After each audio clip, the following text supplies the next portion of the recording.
Yo, Reverend Roland back again with the Overlooked and Underrated podcast. Right now with me, I have SWK, a Bulls fan, and we're going to talk about the Chicago Bulls and what their ceiling is. So, we all know that the Chicago Bulls picked up DeMar DeRozan and Lonzo Ball to pair up with Zach LaVine. So, Khalil, SWK, avid Bulls fan, please tell me, what do you think the Bulls' ceiling is this season? You want the ceiling as a Bulls fan or like as a realistic basketball fan? First Bulls fan. All right, we're gonna win the championship. I don't know what what the question is. I mean, you see the Nets stacking up. They had to go get Patty Mills, all of that to stop. Patty Mills? They had all of that to stop Lonzo. So I mean, I'm a big Lonzo fan personally. So I was really excited. But as like an actual basketball fan for this season, ceiling maybe 3 seed. I don't see us making it out the East. You say realistically? Yeah. But like that's like if we get it right from the jump and the fit is perfect. But it's probably gonna end up being probably like a 5-6 seed. Okay. That's real. Because this is what I thought. I felt like that the Bulls will be a 6 seed max. That is their ceiling. I see them being a 6 seed. Being like at the back end and making the playoffs like 7. So wait, you have us in the play-in? But best 6 seed.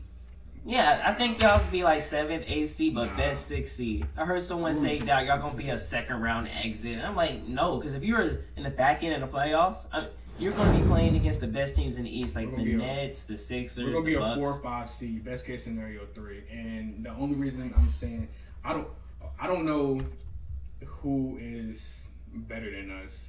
Definitively the Nets. We know the Nets are better, especially if they're healthy, and probably the Bucks, unless they just have some type of drop off. Okay. But outside of the Nets and the Bucks, the East itself, just in general as a conference, is really up for grabs. Okay, so break down your roster real quick. Like, what do you like? What do you don't like so far? What I love is Lonzo. Like I said, I'm a huge Lonzo fan. Yeah, because I remember you told me you wanted Lonzo. Why did y'all want Lonzo? So we wanted Lonzo because he was like the exact fit we needed. We needed a guard defender who could also facilitate. And with him being, he's a pretty decent defender as well as being able to facilitate. And he's a pretty good 3-point shooter. He shot, I think like 38% from 3 past 2 years on 7 attempts a game. 7 attempts? Why is he shooting so much? First of all, Stan Van Gundy turned my boy Zoe into a spot up shooter. I don't know why, but they turned him into a spot up shooter. But I mean, it's a blessing in disguise. One man trash, another team savior. So wow, another team savior. So the downfall I will say about Zoe, as good as a playmaker as he is, he doesn't really attack the paint, so he's not as good in a half-court offense. But that's where DeMar DeRozan comes in, coming off a season averaging, I think, like 6.5 assists a game. I mean, the 20 points a game is cool. I mean, we got scores though, but that 20 points is cool. But he can definitely be used more in the half-court game, because then you don't got to worry about Zoe having to attack the paint or do anything out of the ordinary that DeMar DeRozan does. And with Zoe being such a good catch and shoot guy, it just fits perfectly. So, quick question. With Zach LaVine being the star, right? He just made the All-Star team. And with DeMar DeRozan being a star, who is the best player of the Chicago Bulls? Oh, it's Zach LaVine. DeMar is like on the I'm not going to lie. And I mean, he may not admit it, but like, he knows, like, DeMar is like on the second. He's like the dark side of the moon when it comes to his prime. I felt like that the best player is Zach LaVine. Mm-hmm. You feel what I'm saying? Not DeMar. And when I seen DeMar in the playoffs, especially when he played LeBron Cavs, he would end up small, start playing like butt all of a sudden. It's like, yo, what happened? You know what I'm saying? So I think by him playing with someone like Zach LaVine, he doesn't have to be the first. He didn't seem like a legit first option on the championship contending team when he was on the Raptors. Right. But him being a second option now, it relieves some of the pressure with Zach LaVine. I could see him being a good second option. Plus, because Zach could drop 30. He was averaging like 28, 29 this season. And actually, a big reason that I'm glad that we're relevant again is that Zach LaVine has been like, okay, he's not getting hate, but he's not getting like what he deserves. Cause like when you sit, no one watches Bulls games. Hey look, he's overlooked and underrated. Yes, yes, overlooked sir. and underrated, yes, man. Sir. We got to get my boy Zach LaVine on the podcast, but like since one we're losing, two no one watches our games. All they see is the Bulls. Every so often we're losing, but Zach LaVine dropping 40. But if you watch Zach LaVine do it, he's killing them. Like easily top 5. I'm not gonna say easily. The fifth spot is really between him and Bradley Beal. Some people, I got him over Bill. Got Bill at 6. Some people got Bill 5. Zach at 6. But like he's that good when it comes to scoring, and I think him being that good and he got a strap. Oh, yeah. If you watch Zach LaVine highlights, bro, everybody thinks it's just gonna be full of dunks and layups. He got a strap. Like didn't he set like a record? He had like 9 threes or 10 threes against Charlotte. Yeah, he tied. He had 13 or something like that. He tied Klay Thompson with the game winner. Bro, that was tough. But if it would have went overtime, he definitely would have got. He was hot. I watched that game. That game was amazing. Yeah, that's tough. With DeMar, because what's crazy is that most people that's athletic like that don't got a strap because they too springy. Yeah, they don't need to because they know if they get like look at Russ. But Russ doesn't need. I mean, it's not just that, but like they're too springy. You know what I'm saying? Like if you look at Russ, he jumps too high. You feel what I'm saying? But what I always found interesting was way back. Like in the beginning of his career, like this was 2K15, 16. He was listed as a sharpshooter when he was winning the dunk contest. So I always like think back on that, and I'm like, oh, that's cool. Because I used to play with the Timberwolves too. Because I've always liked Zach LaVine because like I like just athletic guards. But it was cool because like he had knocked down a corner 3 all the time, and I was like, oh, okay, he can shoot. But now that he's on my team and I'm paying attention, I'm like, wow, he's really a bucket. Hey, real quick, we gotta get to the next topic, but I wanted to talk about the Lakers, right? Acquiring Russell Westbrook. I just want to ask everybody the question: are they a super team? I say yes. No. What is the definition of a super team? What's your definition of a super team? Okay, so when I was thinking about this episode, I had a long, drawn-out definition of a super team, and I was like, bro, that's a long-ass answer. So then I was like, you know what? It's basically like this. When you have at least 3 guys that can get you a game, they're the reason you won the game. Not those role players that drop 20 like every 8 games and they're just a reason you won the game, or they made some big shots, or they got some big rebounds for you and they're a reason. No. I'm talking about those guys that are the reason. Like when AI dropped 48 in game 1 against the Lakers in 2000. All right, so I have a question. He got you 1. Jason Tatum against the Nets. Jason Tatum. He got you 1. You feel what I'm saying? That's a super team. So like when you look at the Nets, James Harden can get you 1. KD could get you 1. Kyrie could get you 1. Same thing with the Lakers. Russell Westbrook could get you 1. So are we a super team? Huh? Are we a super team? No, Alonzo can't get you 1. Zach LaVine can get you 1. Okay. DeMar can get you 1. Okay. Nikola Vucevic can get you 1 if he had to. He did it for the Magic for 9 years. Okay. As an All-Star, but so. But I also think you got to look at the context. Oh yeah, I know. Too. It was because a lot of people don't look at the context of the stuff. Like a team could look like a super team on paper, but like the Rockets, I think in '99 when they had Pippen, Barkley, and Hakeem, that's a super team. But they were old. They're like late 30s. Yeah. You know what I'm saying? So you also got to look at the context of the situation. DeMar DeRozan. That. I'm glad you brought up that '99 Houston team. So I'm curious because you were talking about their age. With that being a factor, how much? Well, they do have a top 3 player all time, so it kind of does sway it a little bit. Yeah. But how much of the age affects your answer of them being a super team? Well, the thing is, 2 of their best players are still kind of in their prime. Like AD still in his prime. Russell Westbrook is still in his prime. Hey, Russell Westbrook is like 31, 32 years old. I don't know. He's not that old. Russ is not going to get out of his prime. His body just going to break. He's not going to get out of his prime. His body just going to break, and then he's not going to retire. But the only thing about age, I don't really think age is that much of a problem. The only problem with age is that they could get injured quite easily. Yeah. That's the only problem with age. That's one thing I thought about, like a big downfall that would be for them, especially deeper into the season and going to the playoffs, is going to be rotation. Because like in the regular season, you can go 10, 12 deep if you really, really need to get some of your older guys rest. You can't do that in the playoffs. You go 10. Well, the Hawks did it, but the Hawks was just really deep. Yeah. And the Suns were deep. But any other team, that's why the Sixers were having a hard time. You kept putting their regular people in. Yeah. Well, not regular people. They're in the NBA. But you get what I'm saying? They were, because the Hawks, they were putting in. Solomon Hill, bro. Why is Solomon Hill in the game, right? Exactly. 9th, 10th guy in a rotation. So the Sixers like, all right, bet, let me get my good guys out and get. But they 9th, 10th guys can't hoop with the Hawks or the Suns. We saw with everyone else. The Suns' second team was killing a lot of first teams out there. Like, it was killing the Nuggets' first team. And real quick, we got to get to the next topic. Kyle Lowry on the Miami Heat. I like it because he really does fit in with the culture so much.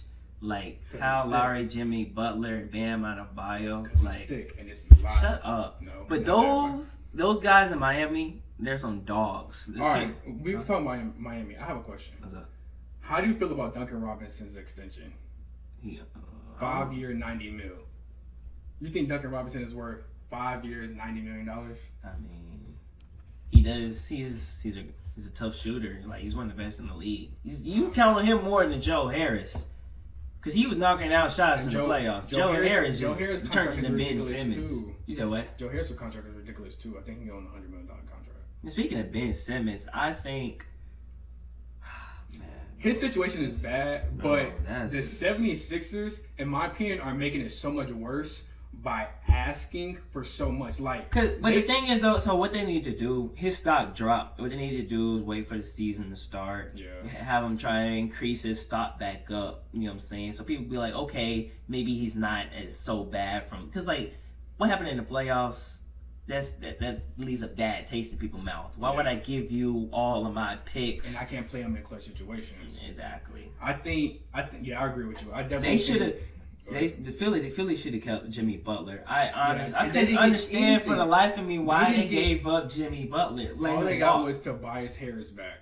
Which, I mean, Tobias Harris is a good player, but you could have got so much more for Jimmy if you were just that open to letting him go. Mm-hmm. But I think if I was in the 76ers head front office, I would definitely still, shop him around, but I wouldn't be so open and vocal about it. That's something that you could do. That's what they're trying to do. They're definitely including him in trade talks, but if they're not getting the trade package they want, then I trade him. But let me ask you a quick question though. With the super team era, right? Things are definitely different than it used to be. Back then, it was just a matter of like a tough guy and a second tough guy. Yeah. Just a matter of who's the best duo and has the best supporting cast.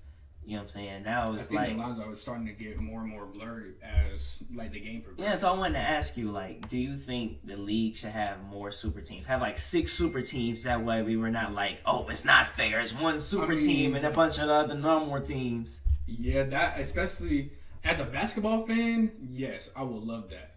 I would love to have just a whole bunch of evenly stacked teams, because that's great basketball watching it. But then that takes away some. Exactly, I'm saying that's gonna take away from like the Warriors. They're little. Like, let's say you got prime Carmelo, prime Kawhi, and a prime Curry. You know what I'm saying? I mean, now we can't watch Kawhi and Carmelo go at each other. You know what I'm saying? Who don't want to see that? Yeah, but I think you look at it like how that 5 year, was it like 5-6 years that the Warriors, they were just running everything. Yeah. So we look at that, like, if it wasn't for LeBron, it would literally just be the Warriors having a monopoly on the league, which is, I mean, it was cool to watch, but like as like basketball fans, we're like, okay, it's kind of annoying. But for the league in general, they got so much money from it because it's just casual people who just want to see something very, very entertaining. And I think that's something that super teams can bring to the game, is something just being very entertaining for the casual watcher. So I understand why a lot of these bigger market teams are so open to those super teams. But speaking of super teams, man, I'm not saying Dame should join a super team, but he gotta get out of Portland, man. They're not. As much as I commend someone for like staying with the team, he got to get out of there.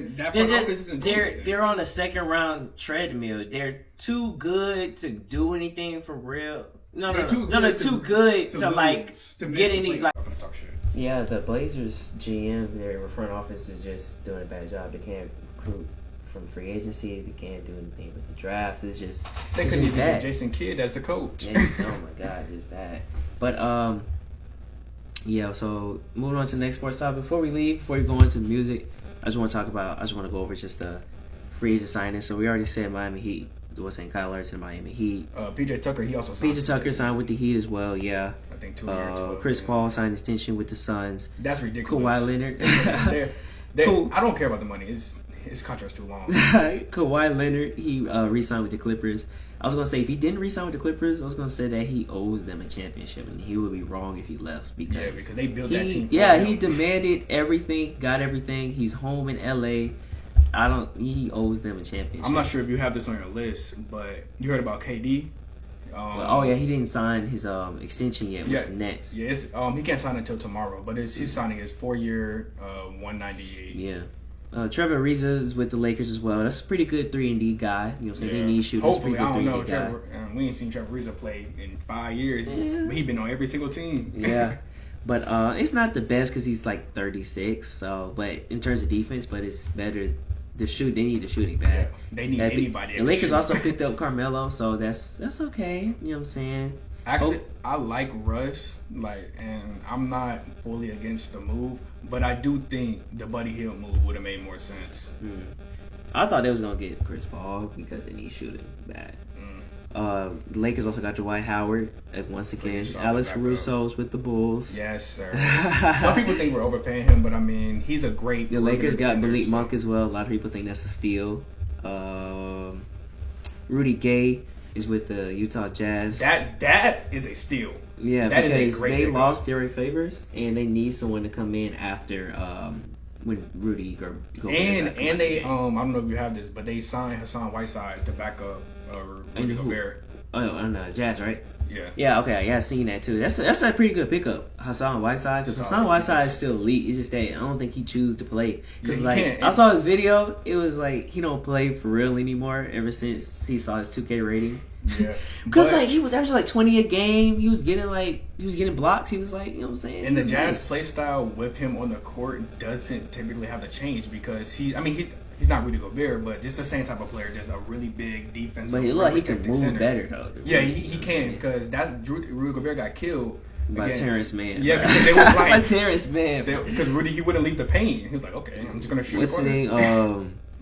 The Sixers signed Andre Drummond. I don't know. I mean, I don't really like teams, especially if they have like a really good interior guy. Well, not interior, but a really good big to sign another big who can. Someone else got to come in though. You know it's like when they leave. Yeah, I'm saying, most of the time those superstar bigs they don't really the only big on the team or whatever. Yeah, but I think Andre Drummond, since he has no type of outside game, if he's ever on a court with Joel Embiid, that's going to force the same. It's the same, pretty much the same situation with Ben Simmons. Backup center. Yeah, he cannot be on the court at the same time. But because it's going to be the same thing with Ben Simmons. What's the name? The Heat also got Markieff Morris, Marcus Brothers' twin brother. Kendrick Nunn is with the Lakers as well. That's a pretty good pickup. Yeah. They already said this on Whiteside. LaMarcus Aldridge is seriously considering coming back. I don't think he should. Into the league after being diagnosed with I forgot the name of the condition, but it's an irregular heartbeat though. Yeah, I don't think he should do it. Oh, the Golden State Warriors traded Eric Pascal for a second-round pick. If I was in the NBA and I got traded just for some picks, I would be heated because I got traded for the future. Not a person. There's no person in the trade. He got traded to the Grizzlies? Huh? It was to the Grizzlies, right? No, I don't know. But that's when he got traded. I'll be mad though if I got traded for the future. Yeah. Now the Warriors are interesting because like they have a whole bunch of young assets who they can easily flip. They do have a lot of assets. But let's go on to the music segment real quick. So I wanted to tell everybody about the Donda concert. Oh, not concert, listening party. Why do I keep saying it? But it's okay. So it was a well thought out album. You know what I'm saying? Like the first 3 songs I heard, I was like, it was thumping. I'm like, yo, this is hard. I think it was like the second song. I'm like, yo, this is a really good like pre-game song. You know what I'm saying? But Kanye, he's nice, man. Like back in the day, I used to consider him a top 10 all time rapper. Like my last episode, if you didn't watch it, it's called All Time Greats. I was talking about top 10 all time NBA players, top 10 all time rappers, and top 5 GOAT of GOATs. And in that top 5 rappers all time, I didn't have Kanye, but I used to though back in the day because he's a great producer. He can produce music, he can create music, and he's just amazing. If you listen to Graduation and Kids See Ghosts, man, I have a question. Tough. What's up? So but he's definitely an honorable mention though in the top 10. What's up? Yeah, like if people want to put him in the top 10, it's definitely not like a wrong answer. Yeah. You know what I'm saying? I mean, a lot of top 10s are opinionated, but you know, you kind of have the people, like, it's about 15 people that you can put in a top 10. Yeah, like, to be honest, especially with rap. But my question was going to be, I'm not sure if this is true, but I heard that he took a whole pop song, Pop Smoke song, and like he produced it. So I kind of was a Pop Smoke feature. So was it a Pop Smoke feature or was it like an actual song? Because I heard it was a Pop Smoke feature and then it was an actual, like, he had a song by Pop Smoke, but it was just produced by Kanye. I don't know about all of that. But I do remember hearing Pop Smoke voice though. So the reason I was curious because I've never, like, when he was blowing up, I never like heard Kanye ever mention anything about Pop Smoke, but he's a businessman. Kanye is a genius. And Pop Smoke sells. Kanye sell, and then he go get this real guy. Real quick about the Donda listening concert. It was a really nice dedication to his mother. But one of the things I found like really cool with his songs is that how he incorporates gospel music in his songs, and it's really cool. But at the end of the listening part, I don't know if you've seen this on social media already, but like he was floating in the air. He was just hanging. Yeah, but this is what happened. Though. This is what I saw, dude. So like it's like a bunch of smoke, right? You know what I'm saying? First this is what happened. First it was just dark. And I was just like, yo, where is he? Because he's wearing all black. And there was like a bed in the center, right? So I guess he was just laying in the bed or whatever. Then next thing you know, the lights turn on all of a sudden. And there's a bunch of smoke in the air. And then I'm like, yo, what's going on? Where'd he go? Next thing you know, I see something floating up. I swear this is what came to my mind.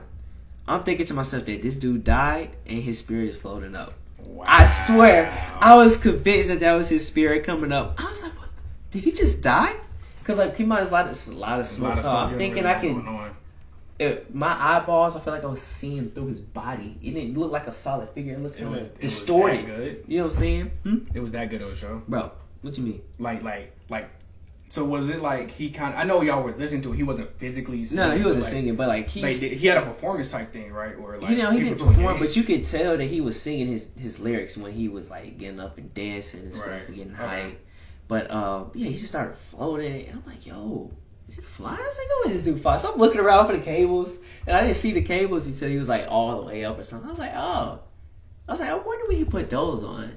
Because if he did put them on, he did it mad smooth. Because I ain't see anything. He put it on mad smooth. When it was all black. Yeah, but when it was all dark. I'm like, yo, bro, what? It was crazy. I was like, yo, I really thought this dude died and his spirit was going up. I've actually never been to a concert. I gotta get in one. Neither have I. That was that was your first like experience? Yeah, it wasn't a concert technically, but it's like the closest thing. I'm going to the J. Cole concert though. You know, which one? The one in Atlanta, September 27th. He's having a concert on a Monday. Like, come on. J. Cole. It doesn't really matter. It's gonna be packed out. My first concert on a Monday, bro. You gonna do me like that, bro. At least you don't gotta worry about Friday night traffic in Atlanta. Yes, but I mean, come on, Cole. You gonna do me like that, bro? Yeah, I gotta get to a concert. I wanted to go to like an X concert when he was still alive. I wish I was with Juice WRLD concert. Man, what?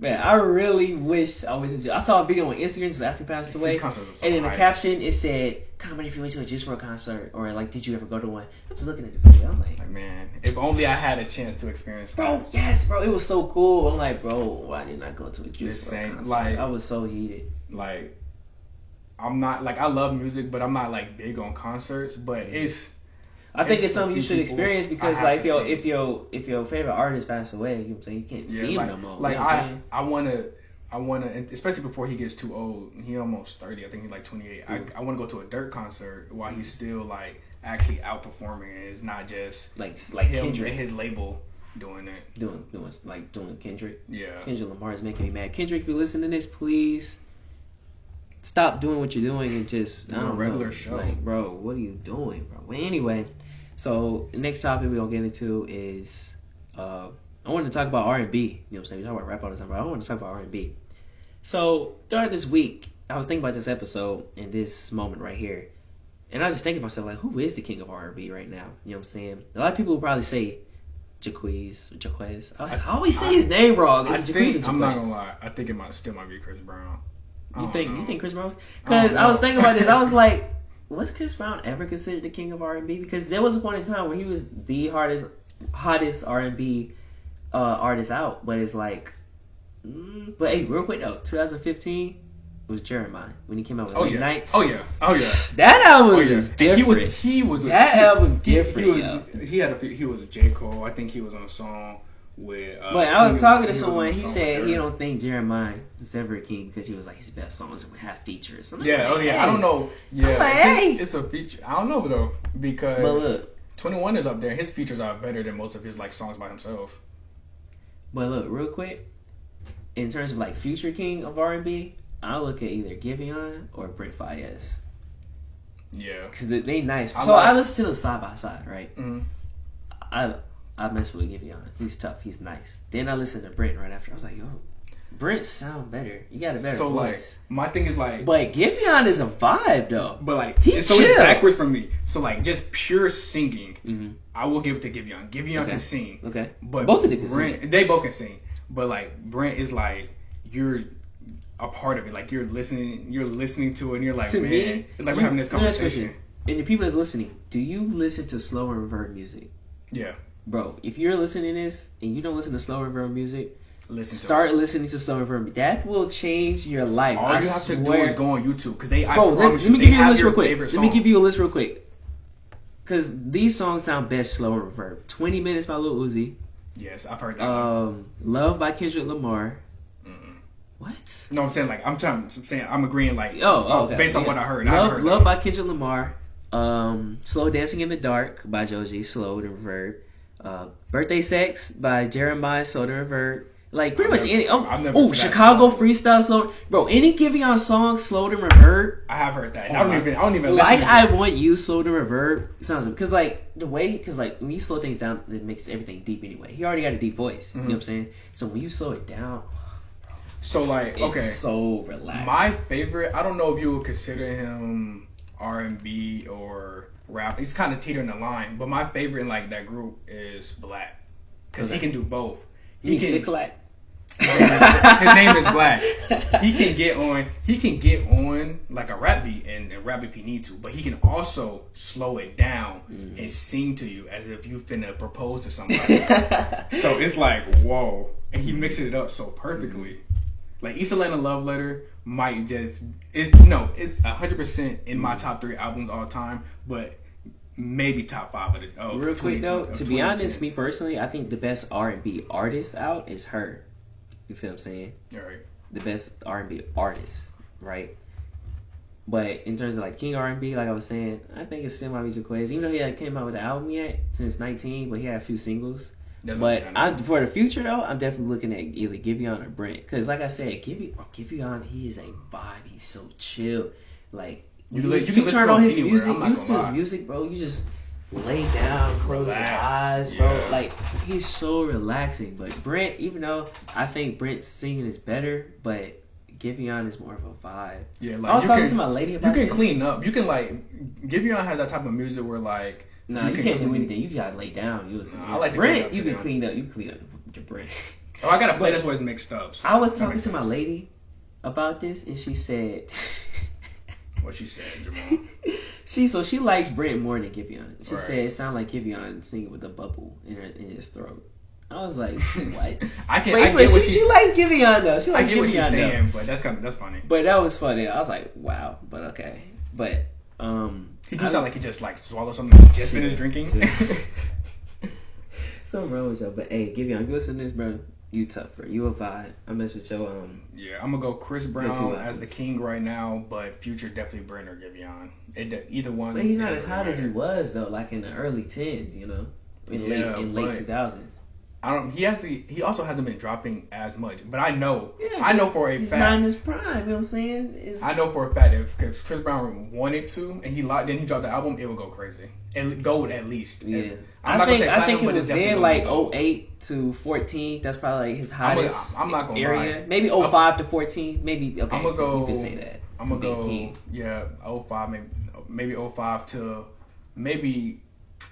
Whenever he dropped that like 40 song 2 hour long album, yeah, that one I think that was like 2017 that's when I was like, all right, he might be dropping off because that's ridiculous because he dropped 40 songs and no one can name any of them. I mean, it was pretty agreed upon that it was Jaquez. Yeah, Jaquez or Jaquez? I think it's Jaquez. I'm pretty sure it's Jaquez. I always mess up his name, bro. But let's do his King of R&B album. It was nice. He's like the traditional R&B singer. Like if you go back to the 90s, that's him. You feel what I'm saying? Like trying to swoon your girl. Yeah, that's him.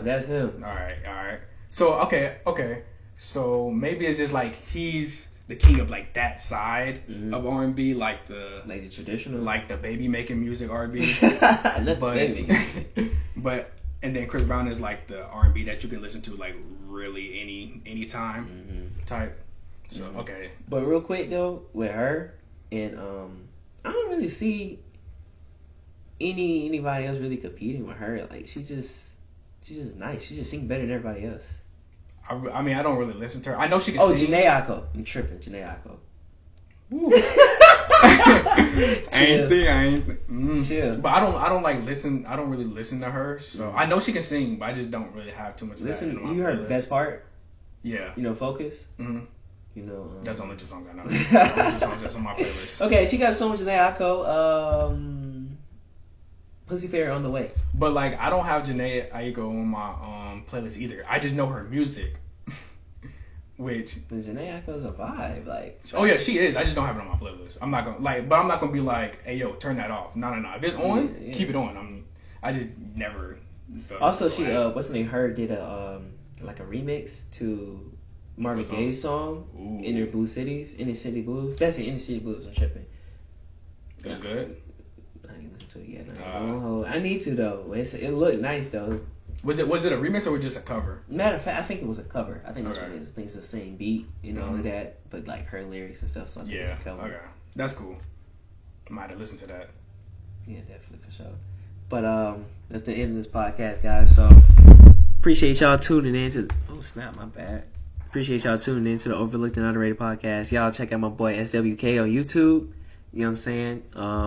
Definitely check out my brother Juice's Creations on Instagram, where he does videography and photography. I see it. Catch y'all some other time. SWK is also on TikTok. He didn't mention it. Oh, my bad, yo. My bad. But, hey, y'all go live life.